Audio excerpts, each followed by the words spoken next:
चले भाई, बुधवार की सुबह इस कारोबारी हफ्ते का मिड पॉइंट आके खड़ा हुआ है और 3 दिन के कंसोलिडेशन के बाद कह लीजिए कल थोड़ा सा प्रॉफिट टेकिंग का दबाव स्क्रीन पे प्ले आउट होता हुआ नजर आया। हाँ, कल का एक एक्सपायरी सेशन प्लीज स्क्रीन पे रखिएगा।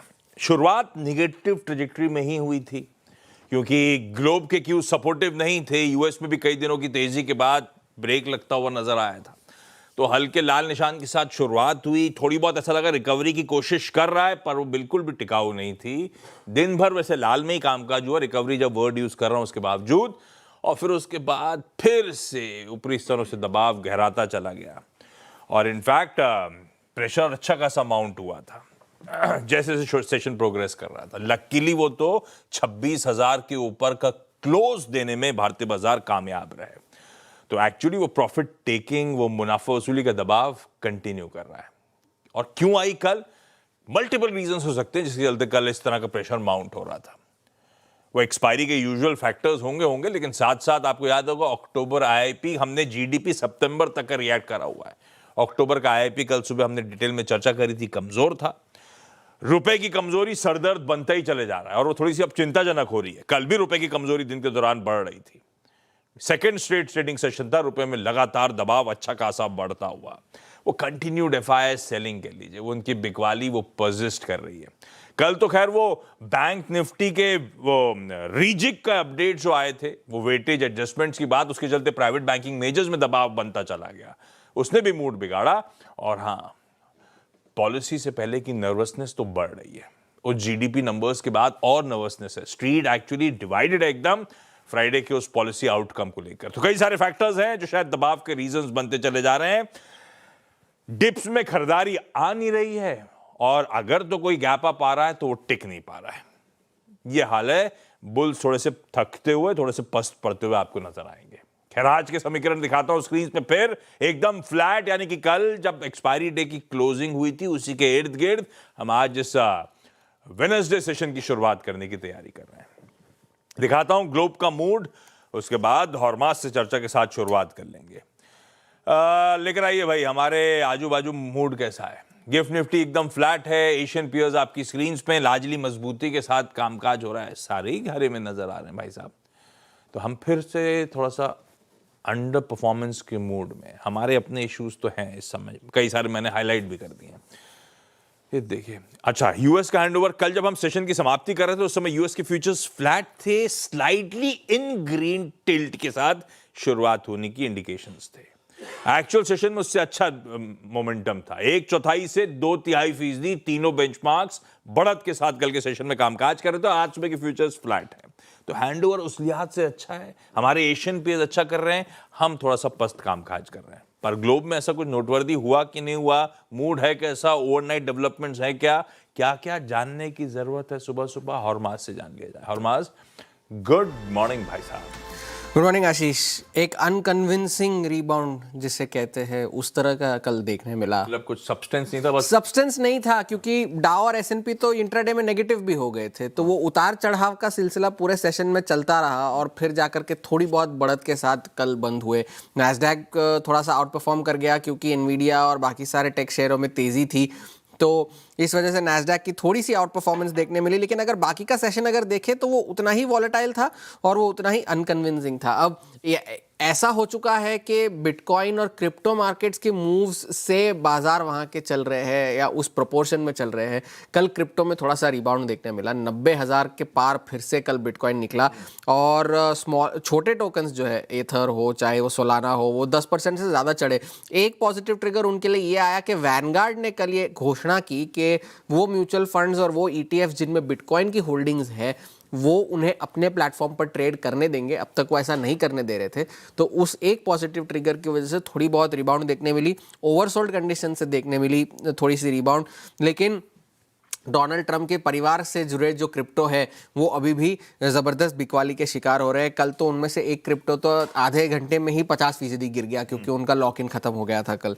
रूस और यूएस के बीच बातचीत जारी है। उनके दूत जो है डोनाल्ड ट्रंप के, स्टीव विटकॉफ, और उनके दामाद जेरेड कुशनर, वो गए थे व्लादिमीर पुतिन से मुलाकात करने और 5 घंटे उनकी मुलाकात चली। ये क्रेमलिन की तरफ से बयान आया है। बाकी कोई डिटेल्स इस बैठक के अब तक साझा नहीं किए गए हैं। हालांकि जब रूस के जो दूत है किरिल दिमिट्रेव, उनसे जब ये पूछा गया कि भाई बातचीत कैसी थी, तो उन्होंने कहा कि टॉक्स वर प्रोडक्टिव। अब वो प्रोडक्टिव की परिभाषा तो सब्जेक्टिव है, उनके लिए प्रोडक्टिव थे या युद्ध के लिए प्रोडक्टिव थे ये तो पता नहीं। और यूक्रेन के जो राष्ट्रपति है ज़ेलेंस्की, उन्होंने भी कहा कि भाई मैं भी मॉस्को में जो ये बैठक हुई है उसके आउटकम का या उसके और डिटेल्स का इंतज़ार कर रहा हूँ। बातचीत चलती रहे वो तो ठीक है, लेकिन बातचीत के कुछ नतीजे भी निकल कर आने चाहिए, ये ज़ेलेंस्की का बयान था। आज फिलहाल कल तो कोई ऐसा मैक्रो डेटा आना नहीं था, लेकिन आईएसएम के एक सर्वे के मुताबिक अभी भी रियल टैरिफ का इम्पैक्ट देखना बाकी है, क्योंकि काफ़ी सारी कंपनीज का जिन्होंने सर्वे किया था वो ये कह रही है, बिना कंपनी का नाम लिए उन्होंने ये कहा कि काफ़ी सारी ऐसी कंपनीज हैं जो कर्मचारियों की छटनी कर रही है और ये कह रही है कि ऑपरेटिंग एनवायरनमेंट जो है वो कोविड के ज़माने से भी ज़्यादा टफ है टैरिफ की वजह से, क्योंकि अनिश्चितता बहुत सारी है। और OECD की भी एक रिपोर्ट थी, उन्होंने कहा कि 2026 में शायद हमें जो फुल इम्पैक्ट है टैरिफ्स का वो देखने मिले। आज एडीपी का एम्प्लॉयमेंट का डेटा आना है, सर्विसेज PMI का डेटा आना है, ये आखिरी कुछ गिने चुने मैक्रो डेटा पॉइंट्स है फेड की पॉलिसी से पहले। और शुक्रवार को जो PCE का डेटा आना है वो तो है ही, तो वहाँ की भी बाजार वेट एंड वॉच मोड में ही है। एक जियोपॉलिटिकल बात पर ध्यान रखिएगा कि डोनाल्ड ट्रंप ने अब ये चेतावनी दी है कि वेनेजुएला में अब वो ज़मीनी हमले कर सकते हैं ड्रग ट्रैफिकर्स पर, ये उन्होंने चेतावनी दी है। एंड दे विल बिगिन सून, ये उन्होंने कहा है, कोई टाइमलाइन नहीं दी है। और कोई भी ड्रग ट्रैफिकिंग के इस व्यापार में इन्वॉल्व हो वो सभी हमारे निशाने पर होंगे, ये डोनाल्ड ट्रंप ने चेतावनी दी है। तो बाजार थोड़े से वेट एंड वॉच मोड में ही है। आज के जो डेटा पॉइंट्स होंगे और शुक्रवार का जो डेटा पॉइंट होगा PCE का, वो एक बड़ा ट्रिगर होगा आगे चल के कि अगले हफ्ते फेड क्या कर सकता है। लीजिए भाई साहब, तो मतलब क्यों जैसे न्यूट्रल टाइप, न्यूट्रल से डायरेक्शन आया भी, उसमें भी दमखम कोई रीजन है नहीं, सब्सटेंस है नहीं, बाकी फेरिफेरल डेवलपमेंट से जो हरमाज ने बता दिया आपको। तो बड़ा फ्रेजाइल सा मूव है यूएस का, हमारे लिए न्यूट्रल से संकेत है। तो फिर हमारे आज के सेशन में हम कंसोलिडेट करते करते अब थोड़ा सा सीरियस प्रॉफिट टेकिंग की तरफ बढ़ चले। तो ऐसे में मार्केट्स में अप्रोच क्या रखना है, उसके लिए लखनऊ जाएंगे, manasjaiswal.com के श्री मानस जायसवाल साहब से होनी है चर्चा। अच्छा मानस गुड मॉर्निंग, बस आ रहा हूं आपके पास। पहले जरा कल का डेटा पॉइंट्स आपको दे देता हूं। कल की कैश में एक्टिविटी FIs की तरफ से 3600 करोड़ की सेलिंग का नंबर आता हुआ, पर ठीक है, ये चौथा स्ट्रेट दिन हो गया सेलिंग का और अच्छी खासी सेलिंग का नंबर था। पर अपने लिए ठीक इसीलिए क्योंकि नेट इनफ्लोज पॉजिटिव बने हुए हैं, क्योंकि DIs की तरफ से अच्छी बाइंग उसको कंपनसेट कर रही थी। इवेंचुअली 1000 करोड़ रुपए नेट इनफ्लोज कैश के आते हुए। जहां तक वायदा की बात है, इंडेक्स फ्यूचर्स में कल 2500 करोड़ रुपए के आसपास। अच्छा एक बात ध्यान रखिए, सब डेटा से बता रहा हूं ये वाला पार्ट, पर क्योंकि एक्सपायरी डे था, expiry day adjustments play out हो रहे हैं, इन नंबर्स को बहुत ज्यादा रीड करने की जरूरत नहीं है। फिर भी इंडेक्स फ्यूचर्स में 2500 करोड़ रुपए की सेलिंग थी और स्टॉक फ्यूचर्स में 3600 करोड़ रुपए की बाइंग थी। प्योरली दिख रहा था एक्सपायरी डे एडजस्टमेंट्स। वो जो इंडेक्स फ्यूचर्स में सेलिंग थी करीब 2500 करोड़ रुपए की, उसमें निफ्टी फ्यूचर्स में 2200 करोड़ रुपए के आसपास की, और बैंक निफ्टी फ्यूचर्स जहां पे ऑफ लेट थोड़ी सी बाइंग इमर्ज हो रही थी, 250 करोड़ 260 करोड़ रुपए के आसपास की सेलिंग है। हाँ, अब आइए जरा सा, कल FIs ने करा क्या, लॉन्ग्स काटे और शॉर्ट्स ऐड करें सिस्टम में। 3000 लॉन्ग्स काटे गए और 9600 शॉर्ट्स ये ऐड करें, प्लीज इसको ठीक करिएगा, ऐड करेंगे सिस्टम में। तो अब इंडेक्स पोजीशनिंग, कल सुबह ही मैं कह रहा था कि धीरे धीरे ही सही, हौले हौले ही सही, वो लॉन्ग्स इंप्रूव हो रहे हैं सिस्टम में। एक दिन में सारा सिस्टम में वो सब गड़बड़ा गया मामला। 16% के आसपास अब लॉन्ग की पोजीशनिंग आपकी स्क्रीन पर आती हुई, और नेट शॉर्ट जो सिस्टम में है बढ़ के इंचअप होके कल की एक्टिविटी के बाद ऑलमोस्ट 1 लाख के लेवल्स पे वापस आते हुए। जहां तक कॉल की पोजीशनिंग या ऑप्शन की पोजीशनिंग की बात है, परसों सुबह जब हम फ्राइडे के ट्रेड से लौट के आए थे तब मैं कह रहा था कि पुट राइटर्स का कन्विक्शन नजर आ रहा है एक्सपायरी से पहले, और खैर अच्छे GDP नंबर्स भी आए, हमने रिकॉर्ड उच्चतम स्तर छुए। फिर उसके बाद कल सुबह दिख रहा था डेटा में जब चर्चा हो रही थी कि वो कन्विक्शन कॉल राइटर्स की तरफ शिफ्ट हो रहा है, कॉल राइटर्स हावी होते हुए नजर आ रहे हैं, और वो कल के डे दिख रहा था दिन भर वो मुनाफिजुली का दबाव हावी होता चला गया।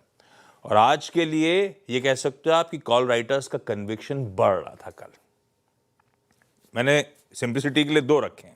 26,200 के कॉल, अब हम नेक्स्ट ट्यूसडे की बात कर रहे हैं, 9 तारीख की एक्सपायरी की।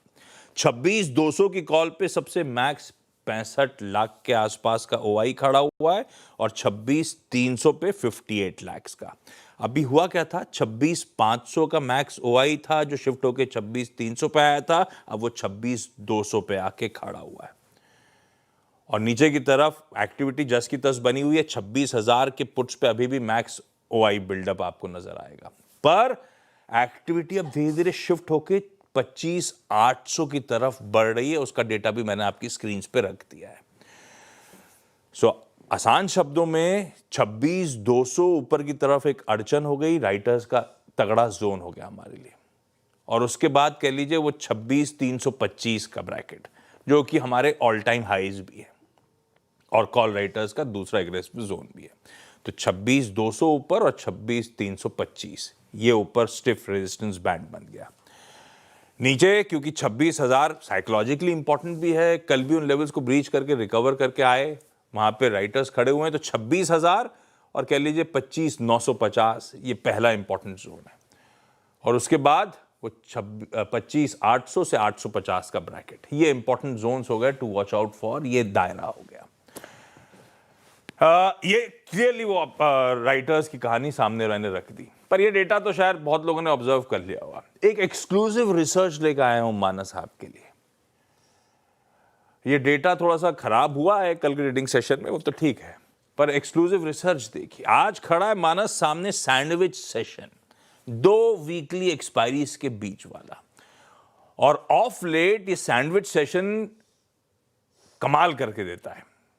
हफ्ते के सबसे अच्छे रिटर्न्स इस वेडनेसडे ट्रेड में मिलते हैं।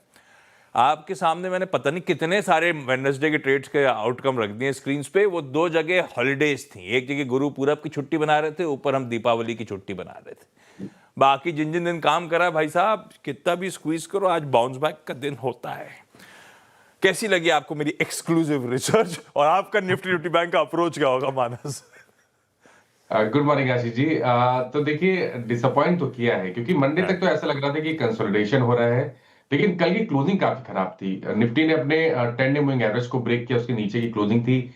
इंट्राडे चार्ट पे अगर आप देखेंगे तो 60 मिनट चार्ट पे लोअर टॉप लोअर बॉटम का कंफर्मेशन है, तो थोड़ी सी दिक्कत तो जरूर है। मेरा समझना है कि आज के लिए आपको दोनों साइड पे ध्यान रखना है, क्योंकि एक साइड में ट्रेड लेना मुश्किल है, क्योंकि अभी मेरा समझना है कि जो मेन ट्रेंड है वो पॉजिटिव है, लेकिन कल की क्लोजिंग को देख के लग रहा है कि एक छोटा सा करेक्शन और ड्यू है। तो आपको पहला जो स्तर है, एक करेक्शन है। मैंने जो आपको डिटेल्स भेजे हैं वो निफ्टी फ्यूचर के हिसाब से भेज दिए हैं बाय मिस्टेक, तो मैं उसको चेंज कर लेता हूं। निफ्टी पे ध्यान रखें, जब अगर 26,000 के नीचे निफ्टी जाए और वहां पर सस्टेन करे 26,000 के नीचे आज, तो फिर एक शॉर्ट कॉल लेना ही पड़ेगा।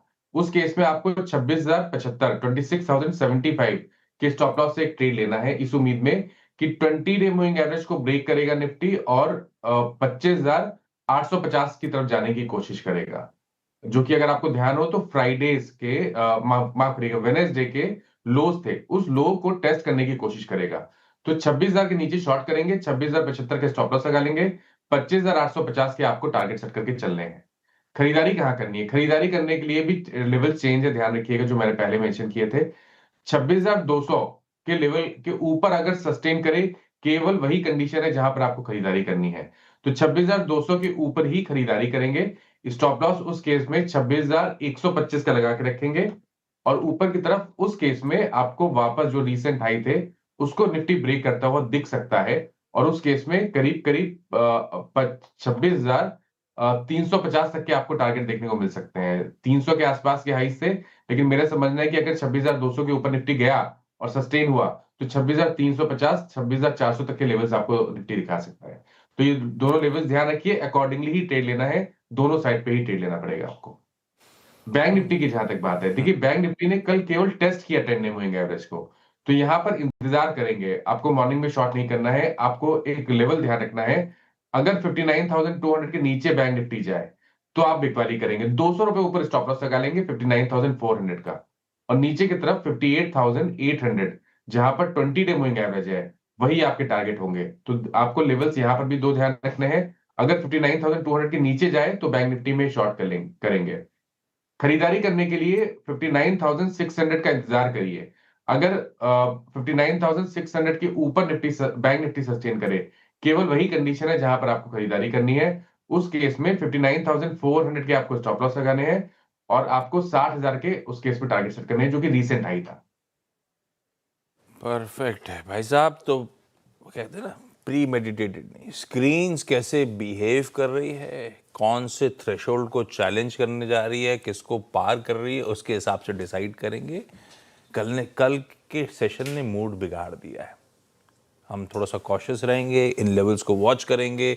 अगर 26,200 के ऊपर जा रहा है तब खरीदारी करेंगे, और लाइकवाइज कब बिकवाली करनी वो मानस ने हाईलाइट कर दिया है। लाइए क्विकली जरा सा स्टिंग प्ले आउट करिएगा वो चकाचक चार्ट्स वाला सेगमेंट का, और मानस से कुछ इंटरेस्टिंग स्टॉक आइडियाज भी ले लेते हैं। मानस, रडार पे आज स्टॉक्स कौन से होंगे? देखिए, दो स्टॉक रडार पे हैं। एशियन पेंट्स, जिसको मैंने कल 2 बार रिकमेंड किया, यहाँ पर एक क्लियर कट फ्लैग पैटर्न का ब्रेकआउट है, काफी बढ़िया वॉल्यूम देखने को मिले हैं, तो एशियन पेंट्स पे खरीदारी करनी है। स्टॉप लॉस आपको 2925 का लगाना है, 2925 का, और आपको 3025 के टारगेट सेट करने हैं एशियन पेंट्स पे। जो दूसरा स्टॉक है वो सीमेंस का है। यहाँ पर भी मैंने कल रिकमेंडेशन दिया था। ध्यान रखें, सीमेंस ने एक बहुत ही अहम रेजिस्टेंस जो कि 33-35 था, उसको ब्रेक किया है। वहां पर काफी बढ़िया वॉल्यूम देखने को मिले हैं, तो सीमेंस पे भी आज खरीदारी करने की राय रहेगी। 3325 के स्टॉप लॉस से खरीदारी करनी है, 3425 3425 तक के टारगेट्स पॉसिबल है। बढ़िया से निफ्टी बैंक की स्ट्रैटेजी के साथ साथ ये इंटरेस्टिंग स्टॉक्स हो गए जो रडार पे रखने हैं। सीमेंस और एशियन पेंट्स दोनों में बाय साइड के आइडियाज और दोनों के स्टॉप लॉसेस और टारगेट स्क्रीन्स पर। मानस, थैंक यू। 8 बजे वापस आपसे मुलाकात होगी। क्विकली कंचन के पास जा रहा हूं आज के इंपॉर्टेंट स्टॉक्स इन न्यूज के लिए। कंचन, गुड मॉर्निंग, बताएं। जी गुड मॉर्निंग। शुरुआत कर लेते हैं ऑयल इंडिया के साथ, बिकॉज जो इसकी डिवीजन कंपनी है नुमालीगढ़ रिफाइनरी को नवरत्न का दर्जा बन गया। ये 27वीं ऐसी सीपीएससी जिसको नवरत्न का जो दर्जा है वो दिया गया है। इसका फिनेंशियल्स की बात करी जाए तो फिस्कल ईयर 24-25 में इसका टर्नओवर 25,150 करोड़ के लगभग था, और वहीं मुनाफे की बात करी जाए तो 1,608 करोड़ का वो रिपोर्ट किया गया था। इसके अलावा हिंदुस्तान कॉपर आज आपको फोकस में रखना है। एनटीपीसी की सब्सिडरी एनटीपीसी माइनिंग के साथ कंपनी ने एक एमओयू साइन किया है। बेसिकली जो एमओयू है वो कॉपर और क्रिटिकल मिनरल्स के लिए किया गया है, और माइनिंग से जुड़े प्रोजेक्ट में कंपनी जो है अब इन्वेस्टमेंट करने वाली है।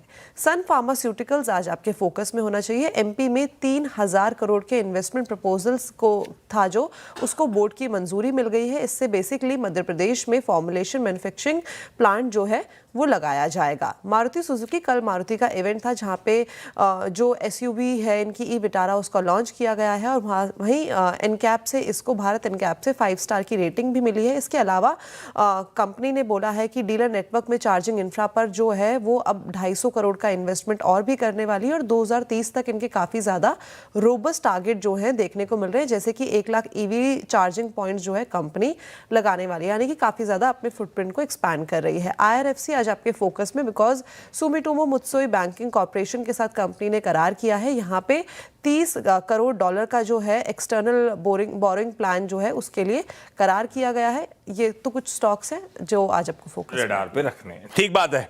ब्रेक ले लेते हैं। ब्रेक के उस पार कमोडिटीज पे फोकस, केडिया कमोडिटीज के अजय केडिया साहब होंगे। Ajay sir, good morning. आ रहा हूं ब्रेक के उस पार, तैयार रहिए आप।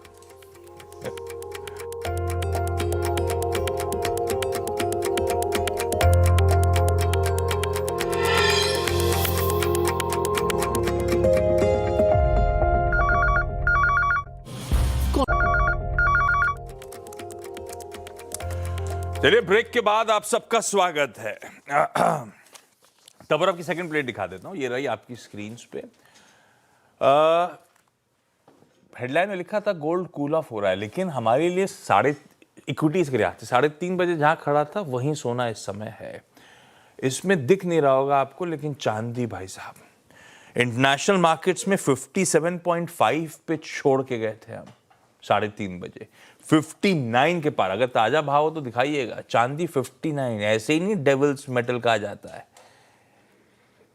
डेविल्स मेटल कहा इसलिए जाता है क्योंकि एक्सट्रीम वॉलेटिलिटी होती है इसमें, और वो दिख रही है। गजब डे ऑन डे समय इंचअप कर रही है चांदी। खैर, कमाई कैसे होगी ये केडिया सर से जानते हैं। Kedia sir, good morning. आज के प्रेफर्ड पिक्स कौन से sir? Very good morning Ashish ji. बिल्कुल ये डेविल मेटल जैसे ही सिनेरियो में है कि 2025 में हमने देखा करीबन 98% की तेजी, कोई भी एसेट क्लास में अगर 98% की तेजी एक साल में आ जाए तो आप मान सकते हैं कितनी बड़ी वॉलिटिलिटी। इनफैक्ट अगर हम अक्टूबर से नवंबर 2 महीने की ही बात करें तो हमने $54 से $45 और $45 से अब $58 पे पहुंच चुके। तो वॉलिटिलिटी तो एक्सट्रीम है, बट अभी भी जो फंडामेंटल्स है वो मजबूत दिखाई दे रहे, क्योंकि फेड की रेट कट अगले हफ्ते आनी है, डेटा सेट है, कंसेंसस दिखा रहा है, जियोपॉलिटिकल टेंशन अभी भी बने हुए, शॉर्ट स्क्वीज जो बनी हुई है ये कहीं ना कहीं प्राइजेस को सपोर्ट ही कर। तो सबसे पहले चांदी की बात कर लेते हैं। चांदी में मुझे लगता है कि अभी भी वॉलिटिलिटी है, बट 1,81,000 डोमेस्टिक मार्केट पे बाइंग के लिए एक अच्छा मौका है। 1,83,500 का लेवल रहेगा, ये आपको अगला महीना लेना है। दिसंबर मंथ की एक्सपायरी 5 तारीख की है। वहीं अगर सोने की अगर बात करें तो सोना भी हम नेक्स्ट मंथ की जब बात करते हैं तो वहां पे आपको 1,29,500 पे लेके चलना है। हायर साइड पे आपको 1,31,000 तक मिलेगा। और पूरी ही मेटल पैक में आशीष जी अच्छी खासी मोमेंटम बनी है। कॉपर में भी अगर आप देखेंगे तो अप्रैल के लो से अब तक मोर देन 30% का गेन हमने कॉपर में भी आते हुए देखा है।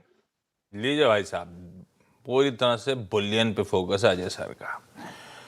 ट्रेड जो हैं वो आइडियाज जो हैं आपकी स्क्रीन्स पर हैं। सोने में खरीदारी और लाइकवाइज चांदी में भी बाइंग इनिशिएट करिए। Ajay sir thank you so much सुबह सुबह जुड़ने के लिए। आज का इवेंट्स कैलेंडर, वेडनेसडे है, वो सैंडविच सेशन है, वो सब अपनी जगह ठीक। आज से 3 दिनों की आरबीआई की मॉनेटरी पॉलिसी कमेटी की बैठक शुरू होगी। ये 3 दिन कल्मिनेट होंगे फ्राइडे को सुबह 10 बजे, जब आरबीआई गवर्नर साहब इस बार की पॉलिसी अनाउंस कर रहे होंगे। वहां पे आरबीआई की एमपीसी बैठेगी तो यहां पे आवास की एमपीसी बैठेगी, क्योंकि इस समय बहुत कंफ्यूजन हो गया है आरबीआई क्या करने वाला है फ्राइडे को। आज दोपहर 12:30 का स्पेशल ये रख दिया है, आवाज एमपीसी, और ये 3 एक्सपर्ट्स होंगे जिनके साथ समझेंगे क्या लाइकली आउटकम्स हो सकते हैं। दूसरी तरफ आज पाइन लैब्स, वो हाल में जो लिस्टेड कंपनी थी, उसके रिजल्ट्स आ रहे होंगे, तो वो अवेटेड हैं। जब आएंगे तो आवाज पे सबसे पहले आपको बताई दिया जाएगा। हमारे 10:30 बजे कंपोजिट पीएमआई का नंबर आ रहा होगा। यूएस में आईआईपी यानी कि उनका इंडस्ट्रियल प्रोडक्शन, उनका क्रूड ऑयल की इन्वेंटरीज का आंकड़ा आ रहा होगा। प्राइमरी मार्केट्स का एक्शन पिकअप हो रहा होगा। 2 इंटरेस्टिंग आईपीओस खुलने जा रहे हैं। मीशो आज खुलेगा, फ्राइडे को बंद होगा। 105 से 111 का प्राइस बैंड है। 5,421 करोड़ रुपए जुटाने आ रहे हैं। कैसा है ये आईपीओ, क्या है मैनेजमेंट की कमेंट्री? आज सुबह 10 बजे 10 के दमदार ट्रेड में जब जुड़ेंगे तो मीशो के चेयरमैन, मैनेजिंग डायरेक्टर और सीईओ साहब सीएनबीसी आवाज पे लाइव होंगे। दूसरा आईपीओ जो खुल रहा है वो है एक्यूस। मैनेजमेंट जब जुड़ेगा तो समझूंगा मैं आज। प्राइस बैंड है 118 से 124। ये भी आज खुल के फ्राइडे को बंद होगा। ये भी अच्छा खासा 922 करोड़ रुपए जुटाने आ रहे हैं। इस कंपनी के भी एग्जीक्यूटिव चेयरमैन और सीईओ होंगे अरविंद मलिंगेरी हमारे साथ आज 1:30 बजे। कैसे प्रोनाउंस करना है ये भी सीख लूंगा, और बाकी धंधा पानी तो अपनी जगह है ही है। यूरोप के पीपीआई का नंबर आ रहा होगा, होलसेल इन्फ्लेशन का नंबर। नेटो की समिट है, उनके फॉरेन मिनिस्टर्स की बैठक होनी है ब्रुसेल्स में। यूजुअल है, रशिया पे फोकस, यूक्रेन पे सपोर्ट देना, ये सब मेन मुद्दे हैं इस समय तो यूरोप के दिमाग में। इसके अलावा कुछ आ ही नहीं रहा आजकल। महाराष्ट्र में वो जो कल लोकल बॉडी इलेक्शंस हुए थे, आज काउंटिंग का दिन है, आज रिजल्ट सामने आ रहे होंगे, तो फेज 1 के आउटकम सामने आ रहे होंगे। अच्छा, आज president Draupadi Murmu ji chief guest हैं नेवी डे सेलिब्रेशंस के लिए। हालांकि ध्यान रखिएगा, नेवी डे में जब से मैंने पढ़ा है कि मैम जा रही हैं, नेवी डे है कल। मुझे लगता है नेवी डे की ईव में आज सेलिब्रेशंस हो रहे हैं केरला में, तो ये सेलिब्रेशंस में नजर रहेगी। और आज international day of persons with disabilities, basically उनकी राइट्स, उनकी वेलबींग को प्रमोट करने के लिए ग्लोबली ये दिन मनाया जाता है। खैर, गिफ्ट निफ्टी के क्यूज एकदम फ्लैट ओपनिंग आज इस सैंडविच सेशन की होगी, इस तरह के इंडिकेशन गांधीनगर से गिफ्ट निफ्टी देता हुआ। मॉर्निंग कॉल को यहीं समेट लेते हैं। ब्रेक के उस पर जब लौट के आएंगे तो आज के टॉप 20 डिस्कस करेंगे।